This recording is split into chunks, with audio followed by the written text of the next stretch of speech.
Assalamualaikum and hello everyone. In today's video, we will be presenting our project on environmental DNA analysis, or more known as eDNA. We will explore how scientists and researchers can detect the presence of organisms in an environment just by analyzing traces of genetic material left behind in water, soil, or even air. Curious how we can study biodiversity without even seeing the species? Stay tuned as we dive into the fascinating world of eDNA. Let's begin with our agenda. First, about us. I will introduce my team members. Second, introduction. A brief overview of what eDNA is and why it matters. Third, how eDNA works. We will explain the process of collecting and analyzing eDNA. Fourth, benefits and limitations. What makes eDNA useful and what challenges it presents? Fifth, conclusion. A summary of our findings and final thoughts. But before we begin, let me introduce our team members. First, we have Nurin, Marsya, Irdina, Binti, Mohamad, Zamri. Second, myself, Sharifah Nabila, Aleeya, Binti, Syed, Nazri. And third, Siti Aishah, Binti, Mohamad, Rizal. Together, we have worked on this project to explore the fascinating world of eDNA analysis. Let's look at our introduction. What is eDNA basically? Environmental DNA, as known as eDNA, is a genetic material shared by organisms into their environment through skin, mucus, or waste. It represents a major shift in how scientists and researchers monitor our planet's biodiversity, compared to the traditional methods such as netting or visual counts can be invasive and prone to errors, while environmental DNA is way more efficient, sensitive, and non-invasive in finding invasive species or rare animals that are difficult to spot. In recent years, eDNA technology has gained popularity, specifically for detecting and monitoring aquatic creatures.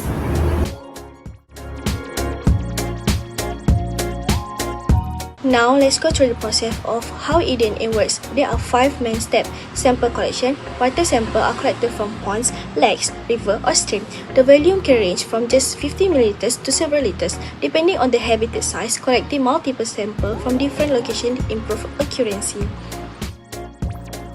Filtration and extraction. Next, the water is filtered through membrane or treated with ethanol to concentrate the DNA. The filter or precipitate material are then processed in the lab where DNA is extracted from analysis. DNA amplification. Because eDNA fragments are often short or degraded, scientists amplify them using PCR or qPCR. This step increases the detectability of the target species. Detection and identification. The amplified DNA is analyzed to confirm species presence. Real-time PCR can quantify DNA and sequences help identify species. Advanced methods like next generation sequences can even detect multiple species at once. Data interpretation. Finally, the presence of DNA indicates research activity of the species. However, eDNA degrades within hours to weeks, and environmental factors like water flow and temperature can affect detection reliability.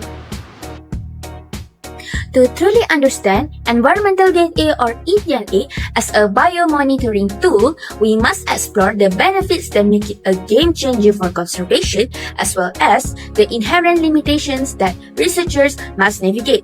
Let's begin with the strengths. First, sensitivity. Recent research by Divierge and Chang in 2025 highlights that eDNA can detect species at extremely low densities. This makes it far more effective than traditional visual surveys for spotting endangered species or early-stage invasive threats. Second, it is non-invasive and accessible. Unlike trapping or electrofishing, eDNA allows us to monitor fragile ecosystems without disturbing the organisms themselves. Because the sampling is straightforward, it even opens the door for citizen science participation.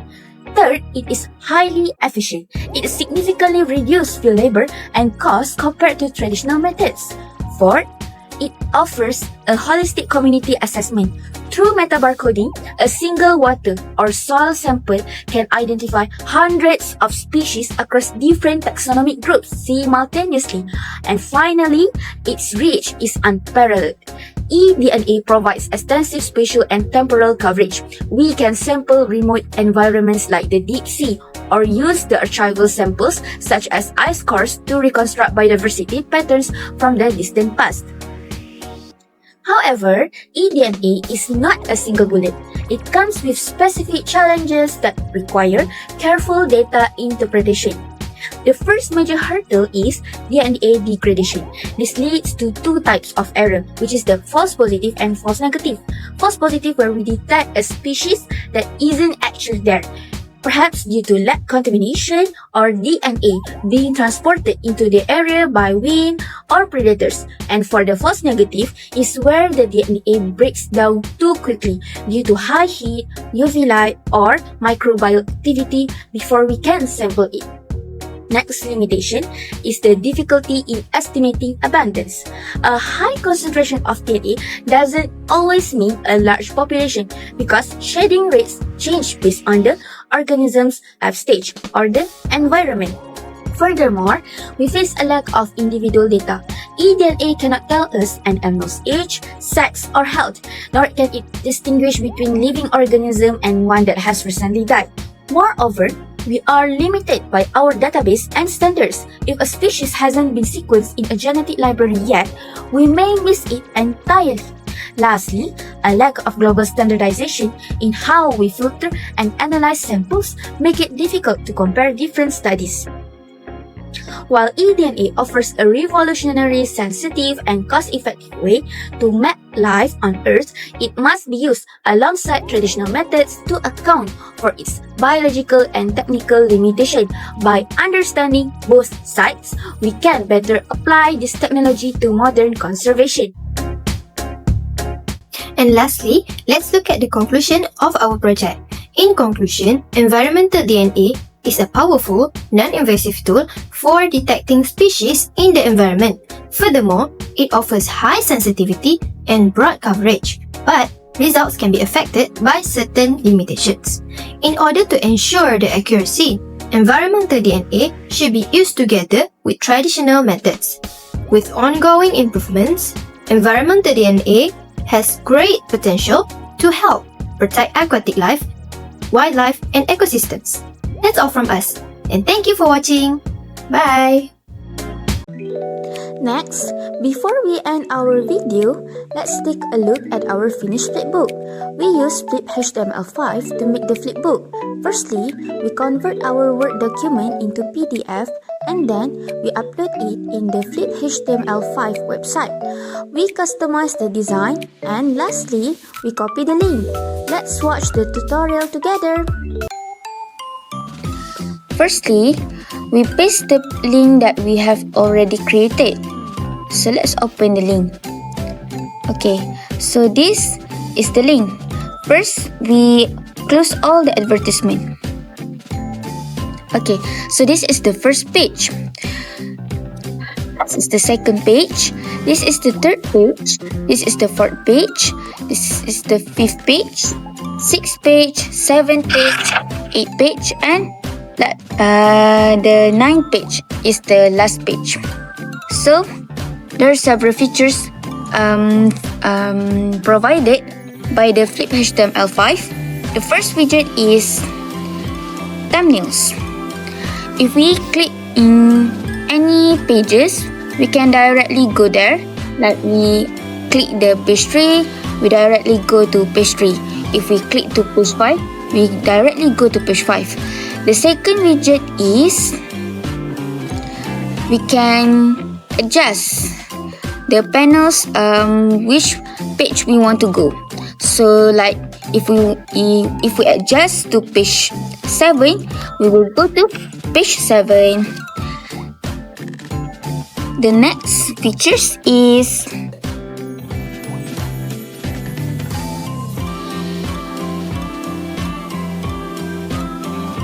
we can zoom in and also we can zoom out.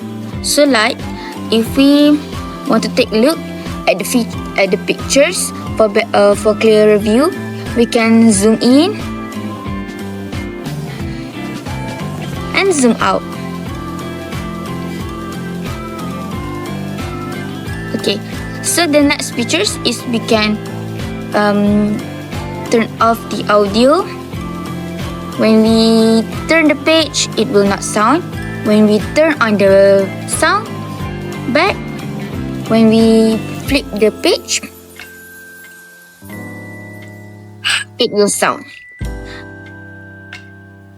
Next, we also can search any hints that we want from the flipbook, like the word habitat. You can see the word habitat is in the page 3 and page 6. So if we click on the page 3, it directly go to page 3 and we can see the highlighted word habitat there. Okay, so the last features is email and autoflip. Using autoflip, we can automatically flip the page without using our own finger. It is automatic. And lastly, we can also email the flipbook to friends, teachers that we want to share the flipbook. And also, we can also share the flipbook to any apps, website, or we can copy the link, and also we can download the QR code.